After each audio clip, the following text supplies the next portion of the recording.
जीव रोवे ओह पार नैया आंचल दी बुला लपड़ा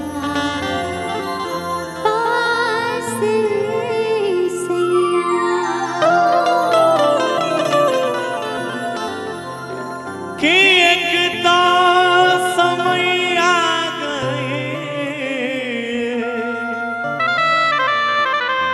तुझे तो हंसे गलती रे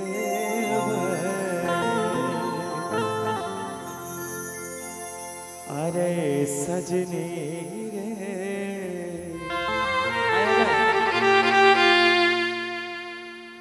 कितनी सारे चुनरिया तो हर मायरा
हंसे गलती रे भाई एकता समय आ गई तुझे तो हंसे गलती रे भाई अरे सजनी रे तीसरे चुनरिया तो हर माइल तेरा अरे सजनी रे तीसरे चुनरिया तो हर माइल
बचपन बितवलो तू खेल कूद में रानी।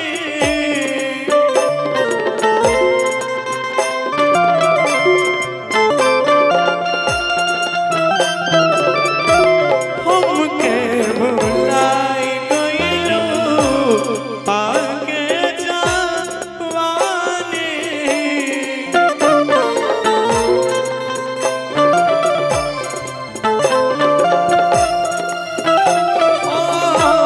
बचपन बितावलो बचपन बितावलो बचपन बितावलो तू ता खेल कूद में रानी।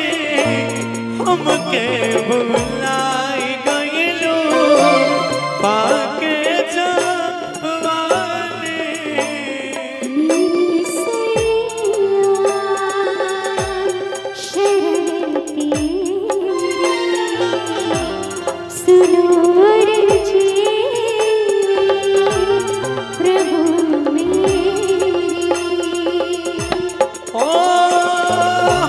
कबो नाही कइलू बहार मनवा में दुबिरारा।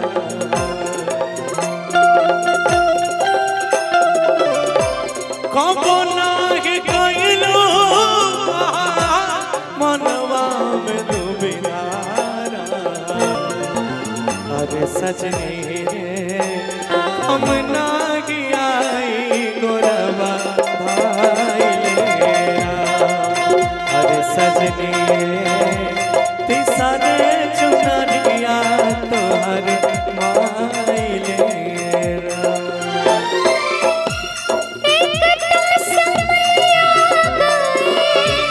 तुझे तुझसे गलती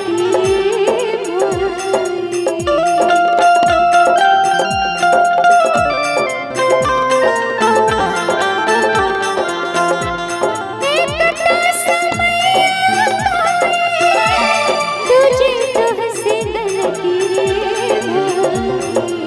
आज सजनी के सारे चुनरिया तोहर आज सजनी के सारे चुनरिया तोहर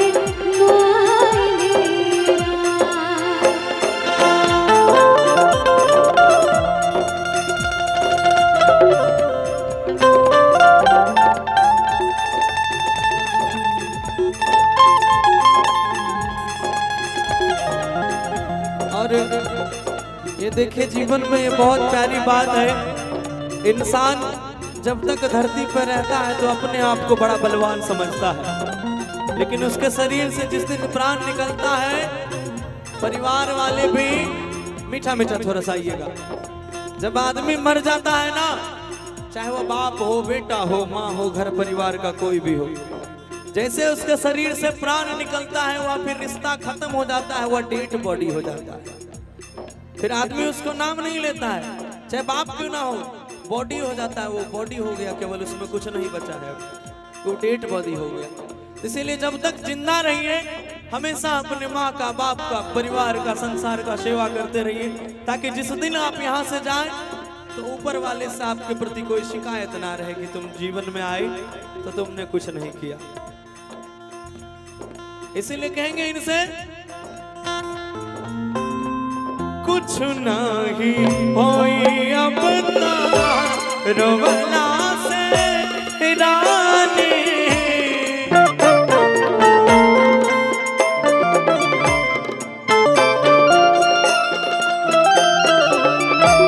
बाप के गठरिया तो कहता कहानी।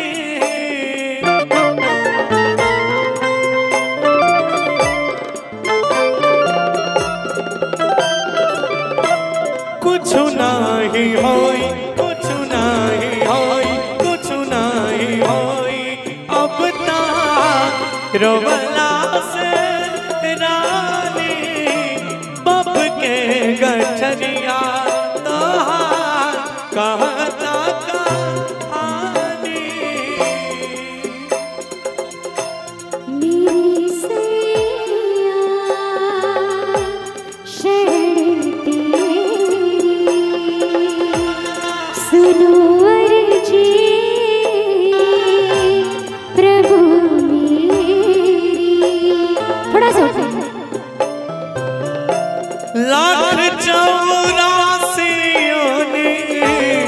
तब फेरू जन्म होली। लाख 84 योनि तब फेरू जन्म होली।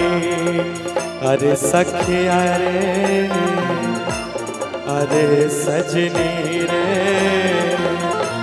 कम नहीं आई गोरवा आइले राम।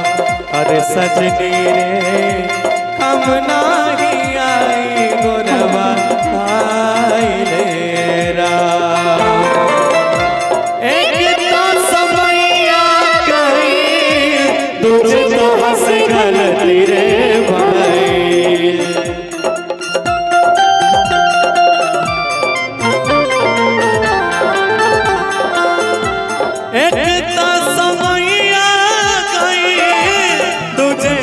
से गलती रे भाई। हर सजनी रे तीसरे चुनरिया तो हर माइले राम।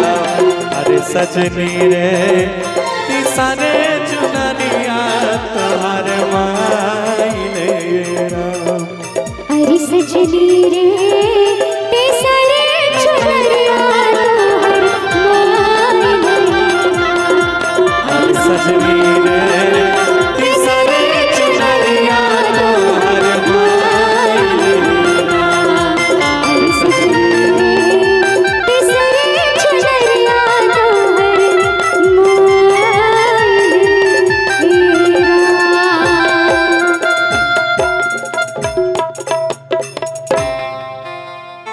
एक जोरदार ताली हो जाए सबके तरफ से।